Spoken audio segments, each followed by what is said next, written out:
Hi friends, KA15 ಫ್ಲೇವರ್ಸ್ನಲ್ಲಿ ನಾವಿವತ್ತು ಹುತ್ತರಿ ಹಬ್ಬದ ಟೈಮಲ್ಲಿ ಸಿಗೋ ಒಂದು ಗೆಣಸಿಂದ ಸ್ಪೆಷಲ್ ಆಗಿರೋ ಪಲ್ಯ ಮಾಡೋದು ಹೇಗೆ ಅಂತ ನೋಡೋಣ.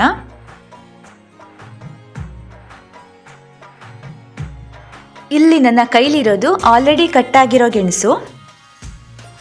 ಪ್ರತಿ ವರ್ಷ ಹುತ್ತರಿ ಹಬ್ಬದ ಟೈಮಲ್ಲಿ ನನ್ನ ಫ್ರೆಂಡ್ ಇದನ್ನು ನಂಗೆ ತಂದು ಕೊಡ್ತಾರೆ. ಇದು ನೋಡೋದಕ್ಕೆ ಸುವರ್ಣಗೆಡ್ಡೆ ಥರ ಇರುತ್ತೆ, ಆದರೆ ಇದು ಕಂಪ್ಲೀಟಾಗಿ ಬೇರೆ ಥರ ಟೇಸ್ಟ್ ಇದೆ. ಬನ್ನಿ ಹಾಗಿದ್ರೆ ಇದರಿಂದ ಪಲ್ಯ ಮಾಡೋದು ಹೇಗೆ ಅಂತ ನೋಡೋಣ. ಮೊದಲು ಈ ಗೆಣಸಿನ ಸಿಪ್ಪೆನೆಲ್ಲ ತೆಗಿಬೇಕು. ತೆಳುವಾಗಿ ತೆಗೆದ್ರೆ ಸಾಕಾಗುತ್ತೆ. ಸ್ವಲ್ಪ ಲೋಳೆ ಅಂಶ ಇರುತ್ತೆ ಇದರಲ್ಲಿ.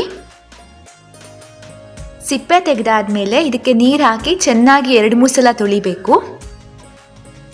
ನಂತರ ಇದನ್ನು ಸಣ್ಣ ಸಣ್ಣ ಹೋಳುಗಳನ್ನಾಗಿ ಕಟ್ ಮಾಡ್ಕೋಬೇಕು. ಒಂದು ಬಾಣಲೆಯಲ್ಲಿ 3 ಟೀ ಸ್ಪೂನ್ ಎಣ್ಣೆ, ಅರ್ಧ ಟೀ ಸ್ಪೂನ್ ಸಾಸಿವೆ ಕಾಳು, ಅರ್ಧ ಟೀ ಸ್ಪೂನ್ ಉದ್ದಿನಬೇಳೆ ಹಾಕಿ ಸಾಸಿವೆ ಸಿಡಿದಾದ್ಮೇಲೆ ಕಟ್ ಮಾಡಿರೋ ಹೋಳುಗಳನ್ನ ಇದಕ್ಕೆ ಸೇರಿಸಬೇಕು.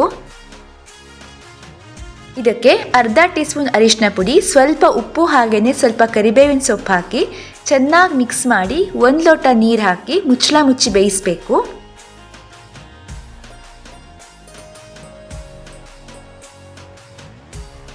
ಪಲ್ಯದ ಮಸಾಲೆ ಮಾಡೋದಕ್ಕೆ 1 ಕಪ್ ತೆಂಗಿನ ತುರಿ, 1/4 ಟೀ ಸ್ಪೂನ್ ಸಾಸಿವೆ ಕಾಳು, 4-5 ಬ್ಯಾಡಿಗೆ ಮೆಣಸು ಹಾಕಿ ತರಿಯಾಗಿ ಪುಡಿ ಮಾಡ್ಕೋಬೇಕು.